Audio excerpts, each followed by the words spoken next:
नमस्कार दोस्तों, मैं के आपका फिर से स्वागत करता हूं हमारे चैनल के सब जानता है में। दोस्तों 1971 में जब पश्चिमी पाकिस्तान पूर्वी पाकिस्तान पर बर्बरता कर रहा था तो भारत ने पूर्वी पाकिस्तान को पश्चिमी पाकिस्तान से आज़ाद कराने की ठानी। युद्ध शुरू होने के साथ ही यह साफ था कि यह युद्ध बहुत दिनों तक नहीं चलेगा और भारत जल्दी पूर्वी पाकिस्तान को पश्चिमी पाकिस्तान से आज़ाद करा देगा, और हुआ भी यही। लेकिन इस 13 दिनों की लड़ाई में अमेरिका पाकिस्तान की मदद कर रहा था और रूस भारत का साथ दे रहा था। आइए पूरी कहानी जानते हैं। 1971 में जब भारत और पाकिस्तान लड़ रहे थे तो अमेरिका ने कहा कि वह पूर्वी पाकिस्तान से अमेरिकी नागरिकों को सुरक्षित निकालने के लिए यूएसएस एंटरप्राइज को बंगाल की खाड़ी भेजेगा।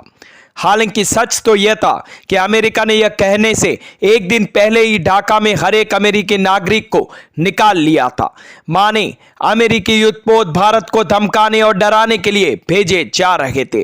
रिपोर्ट्स बताती है कि तत्कालीन राष्ट्रपति निक्सन ने कहा था कि अमेरिकी युद्धपोत तब तक भारत की ओर बढ़ते चले जाएंगे तब तक कि भारतीय सैनिकों की वापसी के बारे में कोई सहमति नहीं बन जाती है।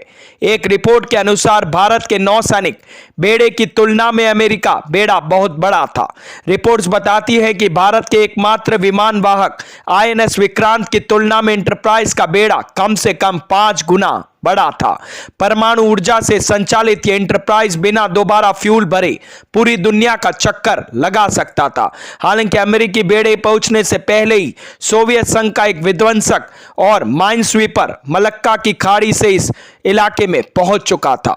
एक रिपोर्ट की माने तो सोवियत बेड़ा तब तक अमेरिकी बेड़े के पीछे लगा रहा तब तक कि जनवरी 1972 के पहले हफ्ते में वापस नहीं लौट गया। रिपोर्ट बताती है कि तत्कालीन सोवियत नौसेना प्रमुख एडमिरल गोर्स्कॉव ने युद्ध में भारत की जीत के बाद कहा था कि भारत को यह जानना जरूरी है कि उस लड़ाई में भारत अकेला नहीं था। रूस अमेरिका के सातवें बेड़े की गतिविधियों पर पूरी तरह से नजर रखा हुआ था। जरूरत पड़ने पर हम हस्तक्षेप भी करते, लेकिन आप लोगों ने जिस तरह से हमारी मिसाइल बोट का इस्तेमाल किया हम सपने में भी उसकी कल्पना नहीं कर सकते थे। बता दें कि यह मिसाइल बोट कराची पोर्ट को तबाह करने में इस्तेमाल किया गया था। तो दोस्तों कैसी लगी मेरी ये जानकारी? अगर मेरी ये वीडियोस आप लोगों को पसंद आते तो प्लीज लाइक शेयर सब्सक्राइब करना ना भूले और हाँ, कमेंट करना भी ना भूले। धन्यवाद।